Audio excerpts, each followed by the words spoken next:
사도신경으로 우리들의 신앙을 고백하겠습니다. 전능하사 천지를 만드신 하나님 아버지를 내가 믿사오며 그 외아들 우리 주 예수 그리스도를 믿사오니 이는 성령으로 잉태하사 동정녀 마리아에게 나시고 본디오 빌라도에게 고난을 받으사 십자가에 못 박혀 죽으시고 장사한 지 사흘 만에 죽은 자 가운데서 다시 살아나시며 하늘에 오르사 전능하신 하나님 우편에 앉아 계시다가 저리로서 산 자와 죽은 자를 심판하러 오시리라. 성령을 믿사오며 거룩한 공회와 성도가 서로 교통하는 것과 죄를 사하여 주시는 것과 몸이 다시 사는 것과 영원히 사는 것을 믿사옵나이다. 아멘.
이 시간 우리에 계신 하나님의 말씀 요한복음 2장 13절로 25절 말씀입니다. 요한복음 2장 13절로 25절 말씀. 유대인의 유월절이 가까운지라 예수께서 예루살렘으로 올라가셨더니 성전 안에서 소와 양과 비둘기 파는 사람들과 돈 바꾸는 사람들이 앉아있는 것을 보시고 노끈으로 채찍을 만드사 양이나 소를 다 성전에서 내쫓으시고 돈 바꾸는 사람들의 돈을 쏟으시며 상을 엎으시고 비둘기 파는 사람들에게 이르시되 이것을 여기서 가져가라. 내 아버지의 집으로 장사하는 집을 만들지 말라 하시니 제자들의 성경 말씀에 주의 전을 삼하는 열심히 나를 삼키리라 한 것을 기억하더라. 이에 유대인들이 대답하여 예수께 말하기를 내가 이런 일을 행하니 무슨 표적을 우리에게 보이겠느냐. 예수께서 대답하여 이르시되 너희가 이 성전을 헐라 내가 사흘 동안에 일으키리라. 유대인들이 이르되 이 성전은 46년 동안 지었거늘 내가 3일 동안에 일으키겠느냐 하더라. 그러나 예수는 성전된 자기 육체를 가리켜 말씀하신 것이라. 죽은 자 가운데서 살아나신 후에야 제자들이 이 말씀하신 것을 기억하고 성경과 예수께서 하신 말씀을 믿었더라. 유월절에 예수께서 예루살렘에 계시니 많은 사람이 그의 행하시는 표적을 보고 그의 이름을 믿었으나 예수는 그의 몸을 그들에게 의탁하지 아니하셨으니 이는 친히 모든 사람을 아심이요 또 사람에게 대하여 누구의 증언도 받으실 필요가 없었으니 이는 그가 친히 사람의 속에 있는 것을 아셨음이니라. 아멘. 잠시 기도하겠습니다. 하나님, 우리 한사랑교회가 시온 성과 같은 교회, 주께서 친히 세우신 교회, 반석 위에 세운 교회 되게 하옵소서. 그 반석은 오직 예수 그리스도이심을 고백합니다. 우리 한사랑교회가 오직 예수님만 따르고 오직 예수님만 소망하며 오직 예수님을 전하는 교회, 예수님의 뜻을 이루어드리는 교회 되게 하옵소서.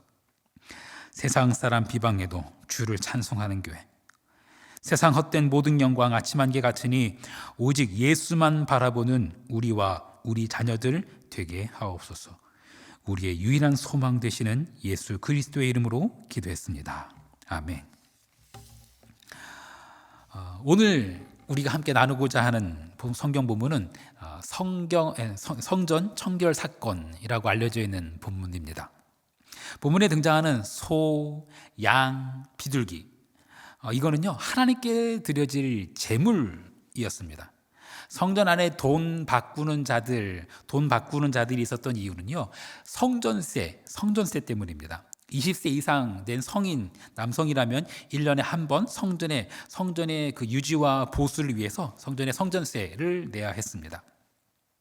성전세는 당시 일상생활에서 사용되던 화폐, 그 로마 화폐가 아닌 유대인의 화폐로 드려져야 했기 때문에 환전이 필요했습니다. 그래서 성전 안에 돈 바꾸는 자들이 있었던 것입니다. 네, 하나님께 드려지는 제물, 그 소, 양, 비둘기, 그리고 성전 유지와 보수에 사용되어지는 성전세, 이건 다 전혀 나쁜 게 아닙니다. 그런데 오늘 본문에 보면 예수님께서 아주 그냥 격분하셔서 소, 양 막 쫓아내시고 돈 막 뒤집어 엎으시고 이러셨습니다. 왜 그러셨을까요?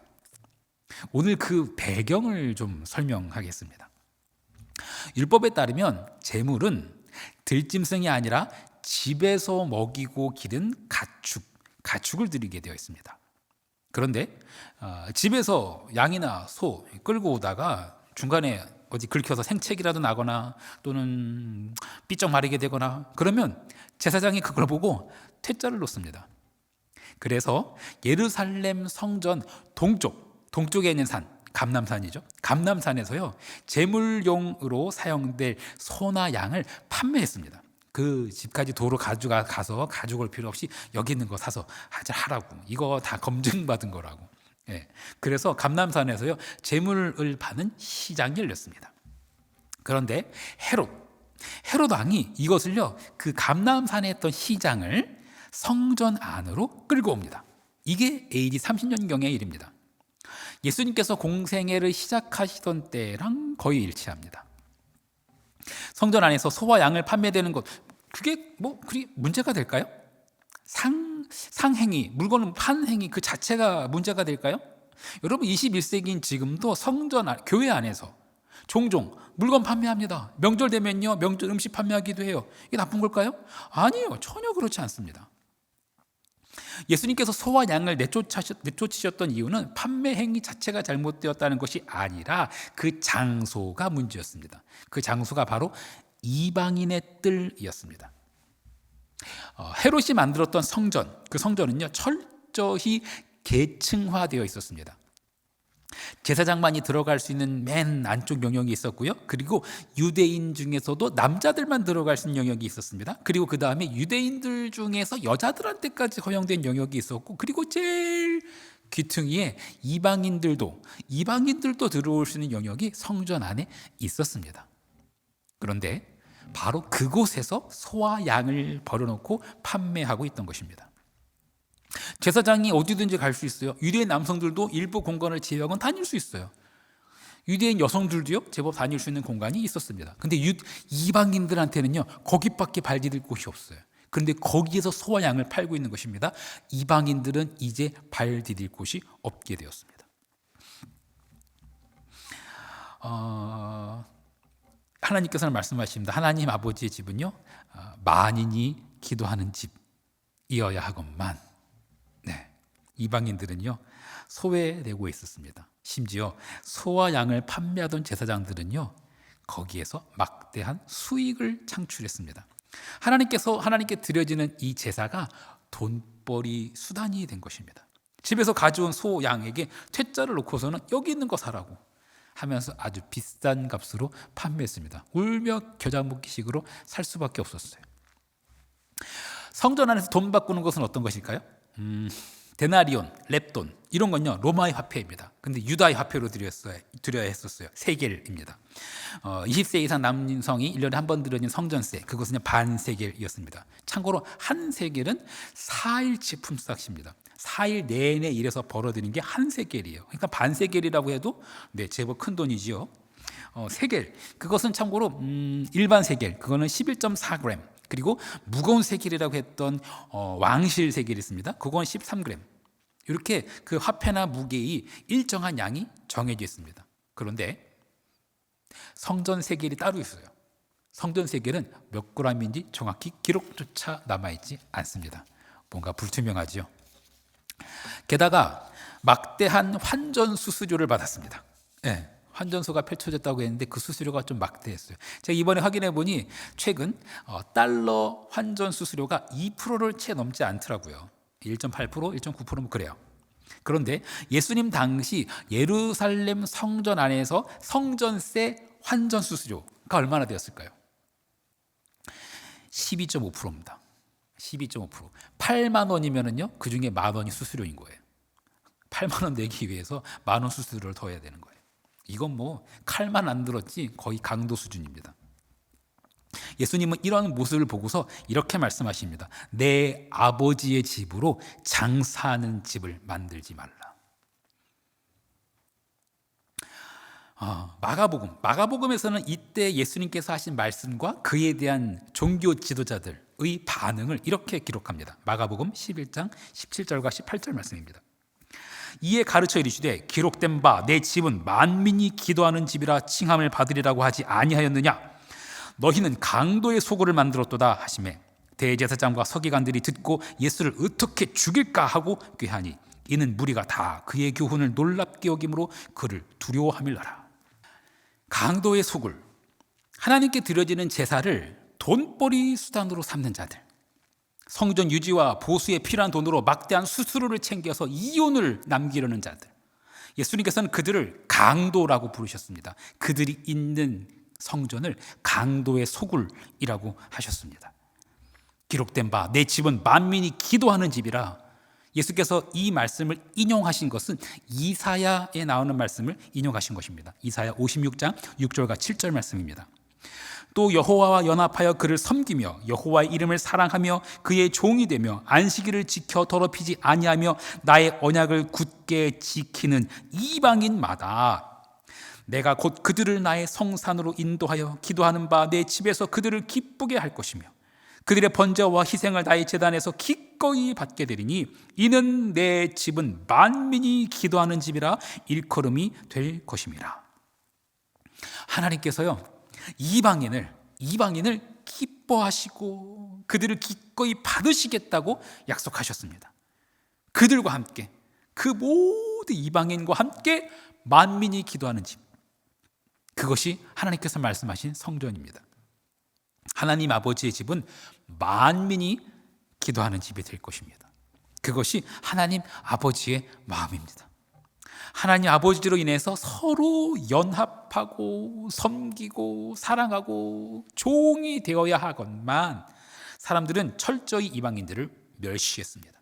섬기기는커녕 섬김을 받으려고만 했고 사랑은 실종되었습니다. 아버지의 집, 아버지 안에서 모두 형제 자매가 되는 집, 그곳에 이방인의 자리는 없었습니다. 그리고 만민이 기도하는 집은 강도의 소굴이 되었습니다. 예수님께서는 이어서 이렇게 말씀하십니다. 요한복음 2장 18절과 19절 말씀. 이에 유대인들이 대답하여 예수께 말하기를 내가 이런 일을 행하니 무슨 표적을 우리에게 보이겠느냐. 예수께서 대답하여 이르시되 너희가 이 성전을 헐라 내가 사흘 동안에 일으키리라. 돈벌이 수단이 되어버린 소와 양, 예수님께서는 채찍으로 그것을 내쫓으셨습니다. 그런 재물을 하나님께서 결코 받으시지 않으실 것입니다. 예수님께서 성전 안에 있던 재물을 채찍으로 내쫓으셨는데 훗날 그 사람들은 채찍으로 예수님을 성전에서 내쫓습니다. 그리고 예수님은 골고다 언덕의 십자가에 달리십니다. 그리고 그곳에 채찍에 맞아서 쫓겨나셔서 매달리신 그곳에 참된 성전이 세워집니다. 정말 참된 성전. 예수님의 피로 세우신 성전. 분봉한 헤롯이 소와 양을 돈벌이로 사용했던 그런 성전이 아닌 참된 성전. 대제사장 가야바가 환전소를 운영하면서 성전세로 돈벌이했던 그런 성전이 아닌 정말 참된 성전. 예수께서 당신의 육체를 허무심으로 인해서 세워진 참된 성전. 3일 만에 부활하심으로 인해서 그를 믿는 모든 자가 죄사함과 영생을 누리게 되는 그 참된 성전. 누구든지 값없이 돈 없이 와서 생명수를 맛볼 수 있는 바로 그 성전이 세워지게 됩니다. 성전은 그런 곳입니다. 돈이나 권력이 있건 없건, 배운 것이 있건 없건, 나이가 든 자, 젊은 자, 유대인, 헬라인 구별이나 차별이 없습니다. 누구든지 예수 안에서 한 형제 자매가 되는 곳. 참된 성전은 그런 곳입니다. 만민이 기도하는 집. 그곳이 예수님의 몸된 곳 성전입니다. 사랑하는 성도 여러분, 우리 교회는 성전 리모델링 공사 중에 있습니다. 담임 목사님께서 리모델링을 통해 이 공간에 담아내고자 하시는 뜻이 있습니다. 지난 송구영신 예배 때도 그걸 강조하셨죠. 교회라는 공간이 소유의 공간이 아니라 이웃과 함께 공유하는 공간이 되어야 하며 그것이 진정한 선교라고 담임 목사님이 그렇게 말씀하셨습니다. 예수님께서 말씀하시는 그 말씀도 같은 뜻입니다. 리모델링의 완공을 앞둔 지금 어떻게 하면 이웃과 더 공유할 수 있는지, 어떻게 하면 만민이 기도하는 집이 되게 할 것인지, 그것은 이제 우리 모두의 숙제이며 우리 모두의 사명입니다. 2022년 하나님께서 우리에게 계획하신 일들, 하나님께서 우리를 통해 이루실 놀라운 섭리, 그것을 기대하고 소망합니다. 주기도문 하시겠습니다. 하늘에 계신 우리 아버지여, 이름이 거룩히 여김을 받으시오며 나라가 임하시오며 뜻이 하늘에서 이루어진 것 같이 땅에서도 이루어지이다. 오늘 우리에게 일용할 양식을 주시옵고 우리가 우리에게 죄 지은 자를 사하여 준 것 같이 우리 죄를 사하여 주시옵고 우리를 시험에 들게 하지 마시옵고 다만 악에서 구하시옵소서. 나라와 권세와 영광이 아버지께 영원히 있사옵나이다. 아멘.